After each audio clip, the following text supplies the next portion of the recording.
Dear friends in Christ, I want to welcome you again for joining me in this journey studying the book of Revelation. And as you know, that the whole series is named as the Apocalypse, the good news from Patmos. So far, we focused on the introductory part of the book of Revelation that really occupies the first 8 verses of the book, Revelation chapter 1, verses 1 to 8. Now we are going into the very book of Revelation, try to see that everything what we try to understand so far, how it's now applied to the very content of the book. Before we go discussion about that, I want to say something about the organization of the book. If you take different commentaries on the book of Revelation, you will see that different commentators actually point to different structure and structural organization of this book. And all of these structures are actually supported by the evidences from the book. However, there is structure that is probably the simplest in the full meaning of the words that we will follow during this series. That's the so-called threefold structure. You see, the book of Revelation, as I already stated, begins with the first 8 verses that comprise the introductory section of the book of Revelation. But the book also concludes with the epilogue, or the concluding section that goes from chapter 22, from verse 6, going to verse 21. So the book begins with the introduction and concludes with the concluding section of the book. And what comes between is actually the main content of the book. And this main content of the book actually consists of 3 distinctive parts. The first part, it's the book of Revelation, chapter 1, verse 9, going up to the end of chapter 3. And even the casual readers of the book of Revelation will notice that this section contains 7 messages of Jesus Christ to the Christians who were in those 7 cities of the Roman province of Asia, called by us today Asia Minor. We will talk more about that. The second major section of the book are chapters 4 to chapter 11. We call that section the historical part of the book because this section of the book of Revelation focuses exclusively and describes the history of the Christian church since the time of Jesus' ascension to the heavenly places until the time of the end. So chapters 4 to 11. And of course, what remained are chapters 12, going to chapter 22, verse 5. We call that section eschatological. It comes from the Greek word eschaton, which means the last thing. So the focus of this last major section of the book of Revelation focuses primarily on the time of the end that concludes and ends with the second coming of Christ and the establishment of God's kingdom. So now, in the next 2 presentations, we are focusing on the first major section of the book. So, one more time, chapter 1, verse 9, going to the conclusion of chapter 3. At the very beginning of this section, in chapter 1, from verse 9, John, we call him John the Revelator, he describes to us the circumstances within which he found himself on Patmos. We will explain in a few moments. And how Jesus came to him to give him all those visions on the book of Revelation. So let's begin.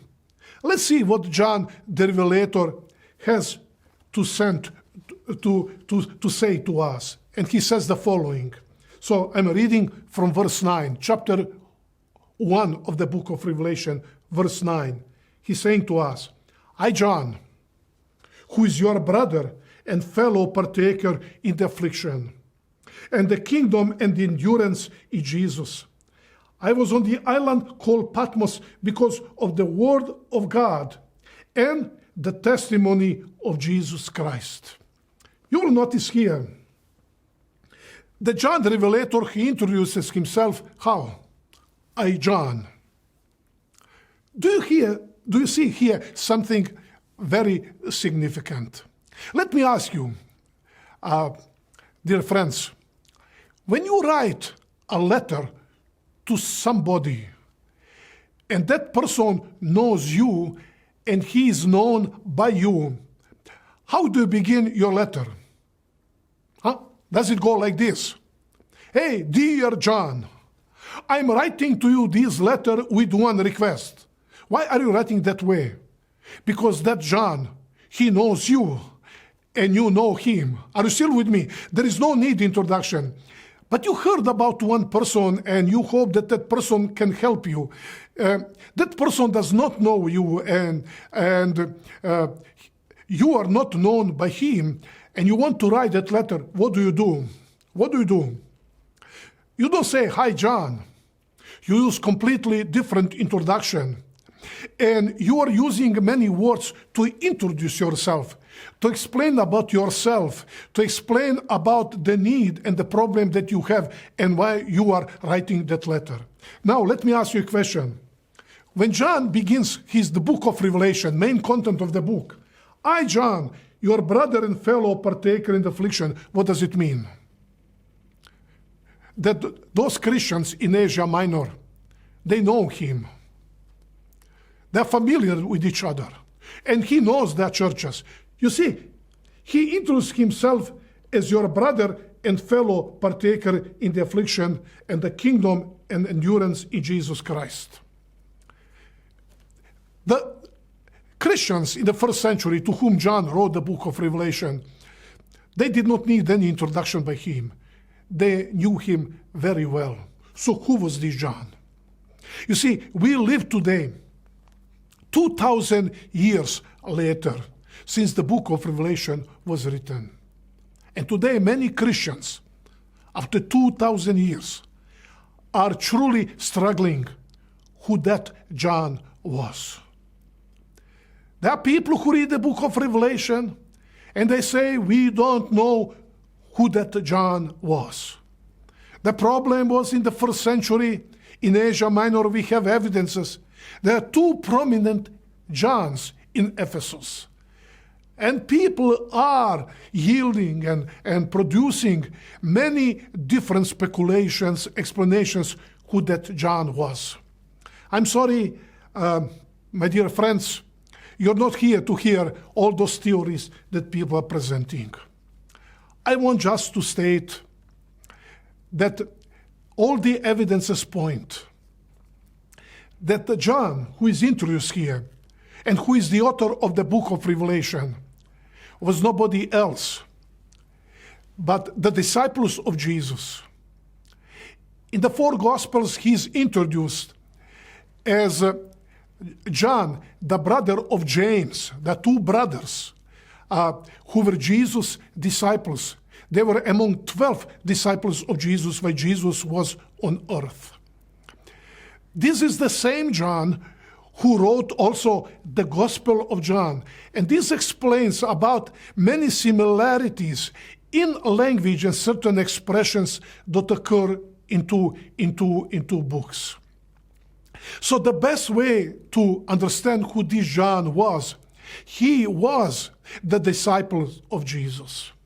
According to the Christian tradition, which is very much true, is that John, in certain period of time, he left Jerusalem and he went to Ephesus. And according to the Christian tradition, he took with himself the mother of Jesus, Mary. You remember when Jesus was on the cross, Jesus requested John to take care of his mother. So John took Mary and he went in Ephesus. And there in Ephesus, he worked as a pastor, as a preacher in all those Christian churches in Asia Minor. He was the pastor, okay? He was in charge of those churches. And then, according to the Christian tradition, John was arrested by Roman authorities.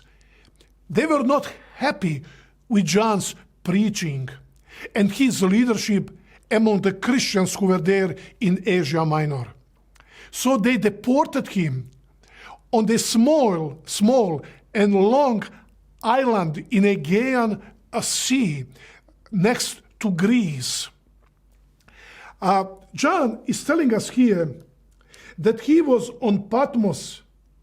He said, in endurance and affliction in Jesus Christ, because of the word of God and the testimony of Jesus Christ.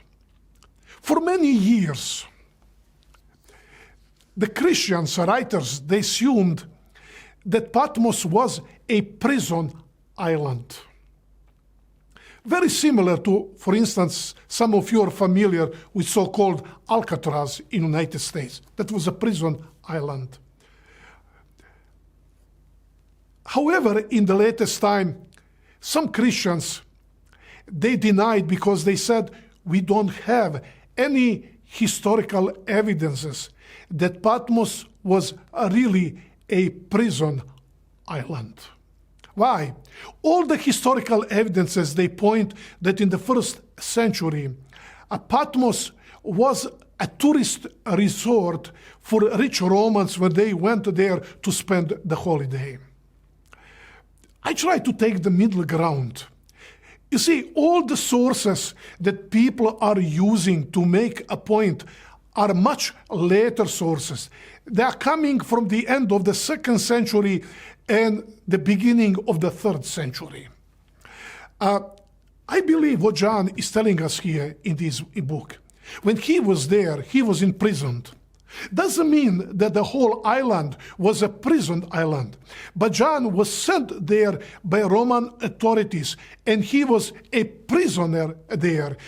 That was his condition at the time when Jesus came there to Patmos to visit him. And John is telling us, as a prisoner, actually, he experienced all the hardships of being a Roman prisoner. You see, although many people are denying that fact, but the early Christian authors who lived very close to the time of the book of Revelation, they unanimously, and they are not one or two, there are more, Christian authors, they really testify that John was banished to Patmos by Roman authorities to prevent him for spreading the gospel. So, we can never imagine what it meant in the 1st century to be a Roman prisoner. So John, as a Roman prisoner, he endured all hardships in the exile at Patmos. By the way, keep in mind that the worst thing that could happen to somebody in the 1st century in the Roman Empire was to be treated as a criminal. And that's exactly how John was treated by Roman authorities. Early Christian tradition testifies that John was forced to perform hard labor in quarries, the most difficult work that he could have. One Christian historian, he states that the hardship John suffered on Patmos was marked by perpetual fetters, scanty clothing, little food, insufficient food, And you're not sleeping on the bed, you sleep on the bare ground in the dark prison and work under the lash of military overseers. And John's experience on Patmos left great marks on the language and imagery of the book of Revelation. His experience on Patmos helped him to understand the experience of hardships that Christians were going through as they were going around spreading the gospel and what they endured by the hostile world and the Roman authorities. And please, in this context, I'd like to invite you something, maybe to tell us about the hope that the book of Revelation provides to us. John is telling us that he was on Patmos. And this is very significant for John. I already explained that Patmos was a long volcanic island. And I just want that you think about John. You see, when John was on Patmos, when he wrote the book of Revelation, he wrote the book of Revelation from his personal experience of suffering, but also he wrote to the Christians who were in the trouble and they were suffering far away from him. He left them behind himself. And I just want you to imagine, as John was on Patmos, and when he was there on Patmos, looking in front of himself, what could he see? He saw the waters. He saw the sea. You see, he turned into that direction. That what could he see? It was enormous water, the sea. He looked into this direction. What could he see? He could see the sea there from Patmos. When he looked there into that direction, what could he see? Water all around. He was surrounded by enormous water. I just want to invite you, as you are studying the book of Revelation, that you pay attention regularly about the images that John the Revelator is using in describing many things that he saw in the vision that Jesus sent to him on Patmos. You will notice when John sees the place where one day God's people will be before the throne of God, how does the place look to him? He calls it the sea of glass, as a peaceful sea around the Patmos. When he, in chapter 1, you will see later, he hears Jesus speaking to him. That voice of Jesus looked to him like the voice of many waters. It's like the voice, the sound of the waters around the Patmos. The same when he hears God's people before the throne of God. He's using the symbols of many waters, shouting to God and giving him a glory. But more than that, symbols for John was actually a source of all evil and the cause of all suffering that he had on Patmos. You see, John was on Patmos. He was surrounded by the sea. And the sea prevented him to leave Patmos and to go to the place where he resided, where he worked as a pastor among those churches. You will notice in chapter 13, it is about out of that stormy sea that he saw the beast was coming out to persecute God's people. In chapter 17, he sees the prostitute Babylon. You remember that woman. And in verse 1, it says that that woman is dwelling upon many waters. You can see, you cannot somehow avoid that language of water and sea that frequently occur in the book of Revelation. So it's coming from John's own experience being on that island, surrounded by that great, great sea. And that sea became for John the source of all suffering, a source of all those hardships that he experienced on Patmos. But I hope now that you will be able to see about something that John explicitly mentioned in the conclusion of the book of Revelation. If you go to chapter 21 of the book of Revelation, after the enemies of God and persecutor of God's people are destroyed, no more them. John looks there and he exclaims, "Behold, new heaven and the new earth." God creates new earth for his people, earth that looked like the beginning as described in the book of Genesis, chapters 1 and 2. And my dear friends, what is the first thing that John does not see on the new earth? And he said, "And the sea, there is no there any longer." I don't know how it's in the Romanian translation of the Bible, but I know that in English translation, they translate very wrongly, opposite what is found in the original Greek of the book of Revelation. They translate, "And I did not see any sea."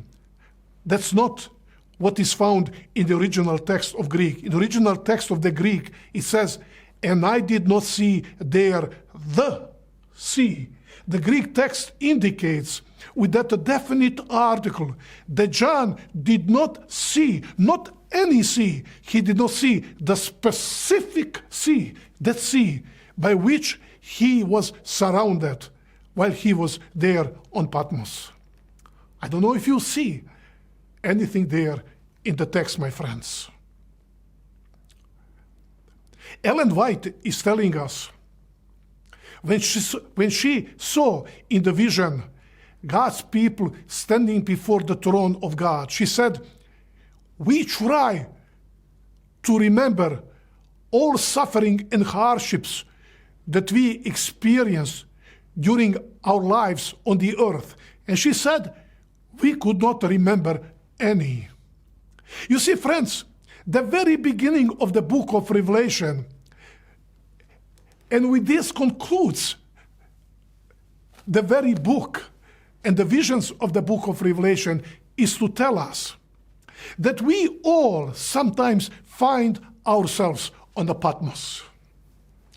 You see, for John, Patmos meant island where he was a prisoner there, surrounded by that endless sea.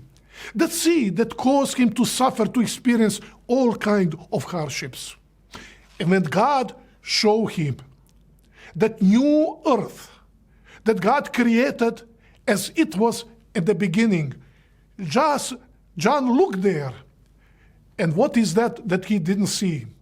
He didn't see that sea by which he was surrounded while on Patmos.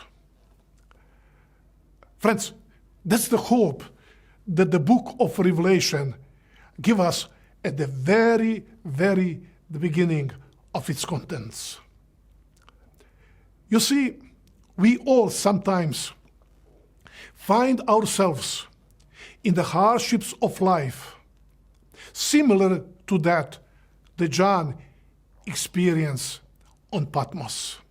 We all sometimes feel surrounded by that endless sea, and you cannot find any exit going out of that situation.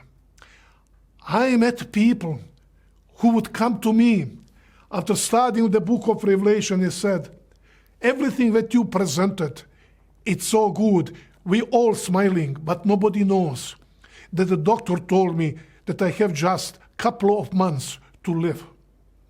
I meet people telling me, yeah, I'm so excited about the book of Revelation, but I don't know how to feel when I come home. I have to leave my house because I don't have money to pay the rest for that house. You see, we all sometimes go through difficulties, and the most serious difficulty is the one that John faced when it was not your fault. It's because of your faithfulness to God. And despite of your faithfulness to God, you find yourself on Patmos. It is then that your faith come to test. But the book of Revelation wants to tell you, Patmos will not last for too long. The day is coming when you will meet Christ and see God face to face. You will look around, try to see that sea by which you were surrounded, and you will not see those difficulties and those hardships of life any longer. Would you agree with me? That's a good news. And that's the main message of the book of Revelation, that the evil will not last forever on the planet Earth. The second point that the beginning of the book of Revelation wants to tell us is, you see, friends, it made me always to think. I believe that maybe there are some of you who never heard about the book of Daniel in the Old Testament. You see, Daniel was a young Jew coming from a faithful family. They were faithful to God, and he found himself in slavery in Babylon. But you see, if he did not go to Babylon there in suffering, into the exile, we would never have today that beautiful book that is known as the book of Daniel. He had to go to Babylon because of that. You see, John the Revelator, he had to go to Patmos to be there in suffering.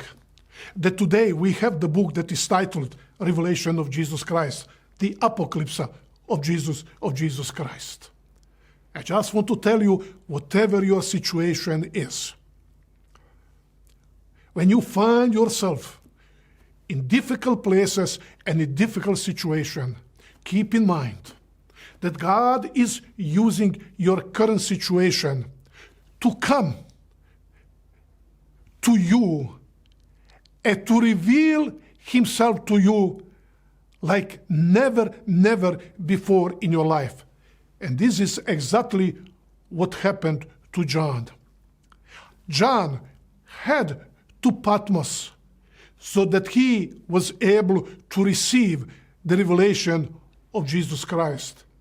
As a result of that book that John wrote, that came as a result of his experience of John on Patmos, many people one day will be in kingdom of God when Jesus comes, Christ comes at the second coming of Christ. And this is exactly what John is telling us. As John was in his personal suffering, he was in terrible hardship because of his own situation, and the news came from those churches in Asia Minor, how those churches were divided. They faced serious difficulties. John was overwhelmed. And it was on one particular day. This is what happened. Can you join me so that we read verse 10? We read, John says, I was in the Spirit. It always in the Bible, this is a technical expression. It occurs 4 times in the book of Revelation. Whenever a prophet is in the vision, that God gives him the glimpse of heaven and of God and his blessing which he gives to the people. John had that experience. He said, I was in the vision, I was in the Spirit on the Lord's day. I will stop here for a moment. You'll notice here that there is a strange expression that occurs here. John said that he came into the vision. He experienced something that Jesus wanted to show to him. But he said that this event happened on one particular day. And John calls it the Lord's Day.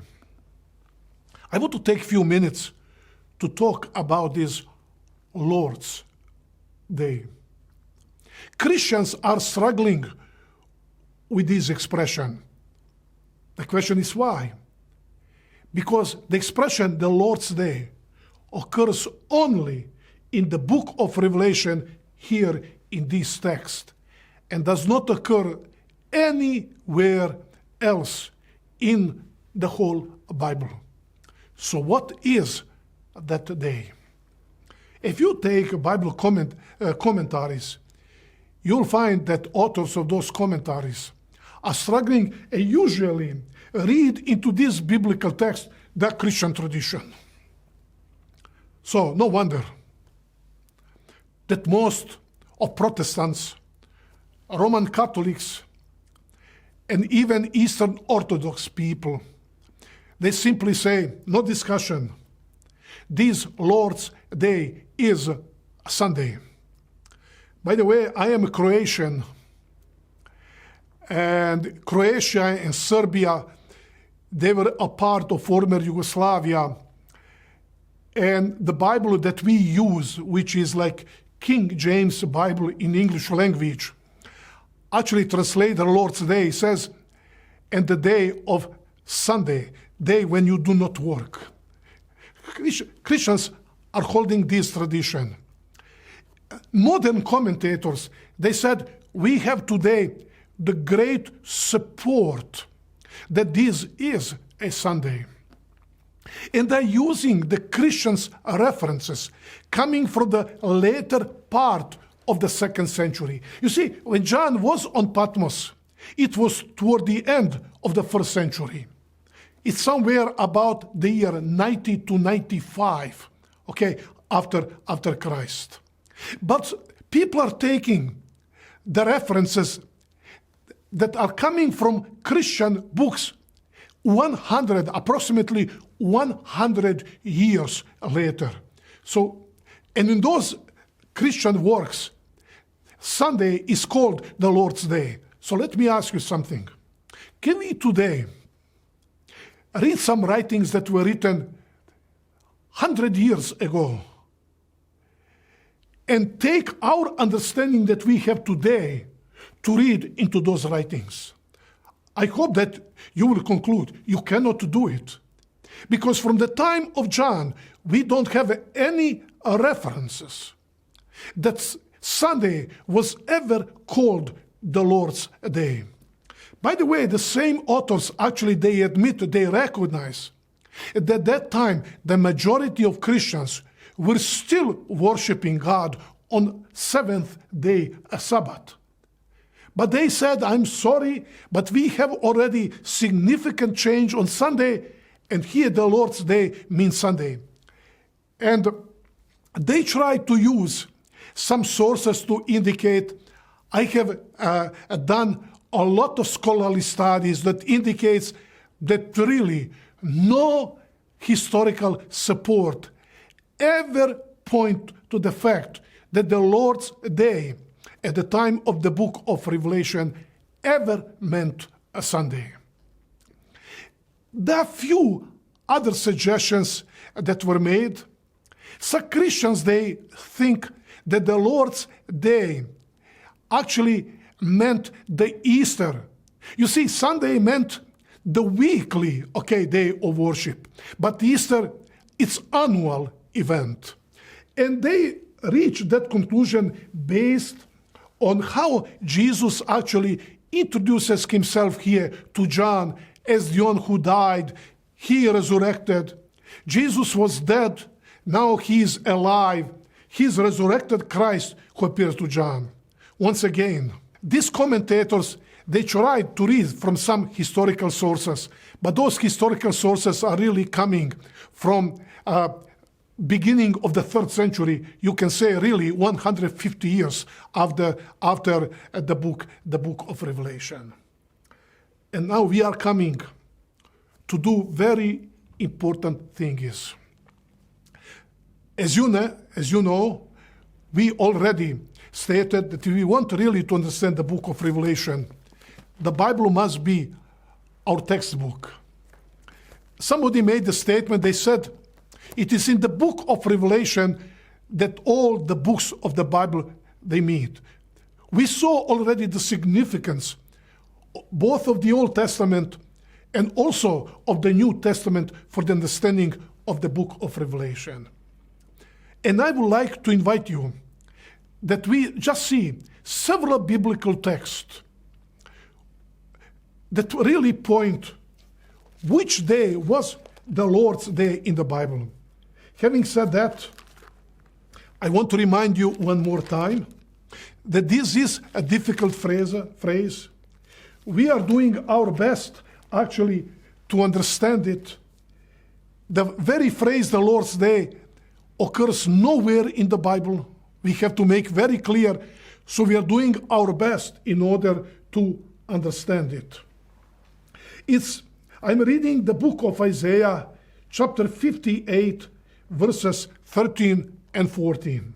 Just few texts, there are many more, okay? Jesus says, if because of the Sabbath you turn your foot from doing your own pleasure on my holy day, which is the holy day. You see, it reference to the Sabbath, 7-day Sabbath. It says, and call the Sabbath a delight, the holy day of the Lord, honorable, and honor it, desisting from your own ways, from seeking your own pleasure and speaking your own word. Then you will take delight in the Lord, and I will make you ride on the heights of the earth, and I will feed you with the heritage of Jacob your father, for the mouth of the Lord has spoken. You can see here that Isaiah chapter 58 makes very clear that the Sabbath, 7-day Sabbath, actually it's the day that belongs to the Lord. That's one of several of the Old Testament texts. I'd like now to take one text that goes from the Gospels.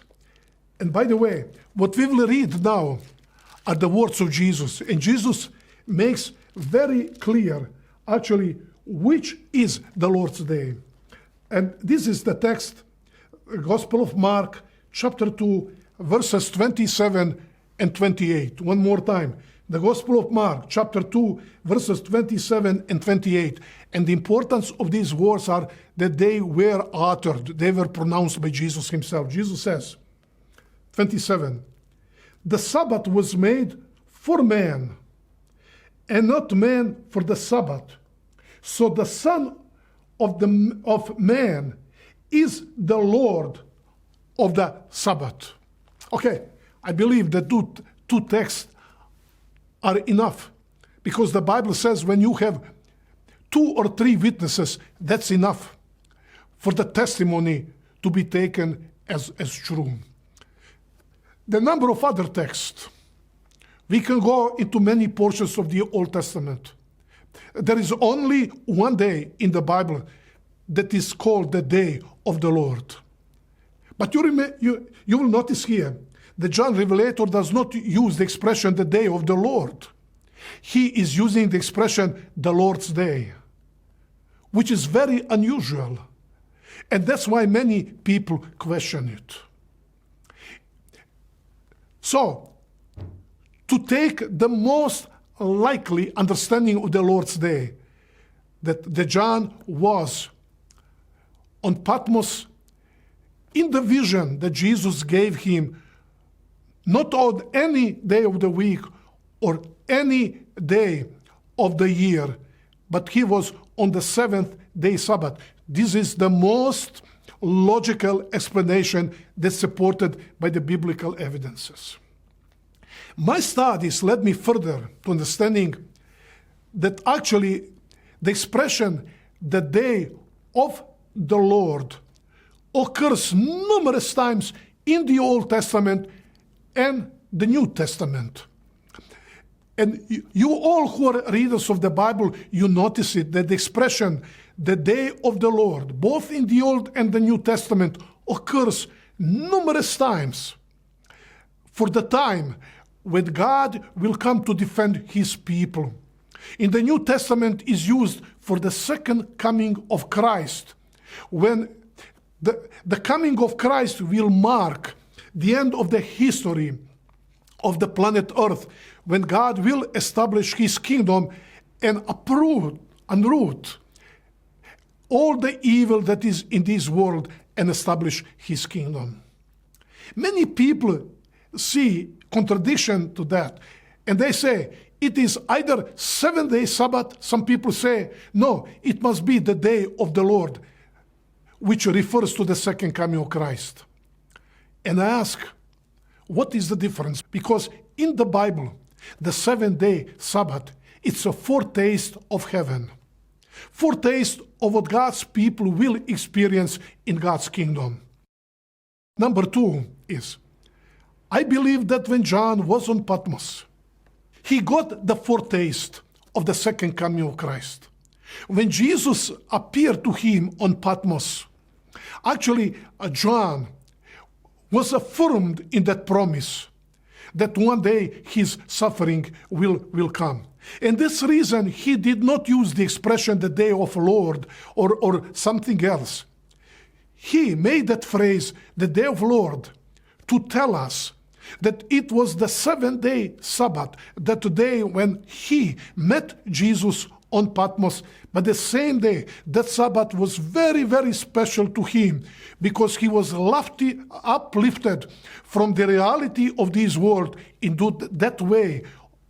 And on that day of the second coming of Christ, when finally he will see Jesus Christ face to face, where will mark the beginning of the new phase in the history of the planet Earth, when God will establish his kingdom. So the view that this 7-day Lord's Day is the 7-day Sabbath is strongly supported by the teaching of the Bible. So John, on that day, as he was there, when he came into the vision there, in the vision, he said, he heard the voice, which appeared to him like a voice of a sound of a trumpet, and said to John, write in a book what you see, and send it to the 7 churches, to Ephesus, and to Smyrna, and to Pergamum, and to Thyatira, and to Sardis, and to Philadelphia, into Laodicea. May I ask you the question? Can you imagine when John was in that suffering and he got the vision from Christ? In that vision, he heard that voice. How did you feel? Probably we will never put ourselves in the situation of John, because John, without any doubt, recognized that voice. Because that was voice that he had been listening for 3.5 years. That was the voice. When John was with the disciples, you remember, on that boat, as they were crossing the lake of Galilee, when that terrible storm threatened the boat to sink down, when that voice said to that storm, calm down, and the storm ceased. Do you remember the voice of Jesus that said to the disciples, don't be afraid, I am. That was the voice that John was listening for 3.5 years. And John recognized that voice. And that voice is now speaking to him. And John became so excited. He turned around. He was so eager to see that voice speaking to him. Let me ask you a question. Can you imagine what is that John expected to see? He expected to see the teacher from Galilee. The one walking in sandals on the dusty road of Galilee. He was a man of sorrow, man of blood and flesh as we are. That's what John expected to see. That's the kind of Jesus that he knew for 3.5 years. But when John turns to see Jesus, I can imagine him. He looked at him. He couldn't believe. Wow! Oh my Lord! How can you change?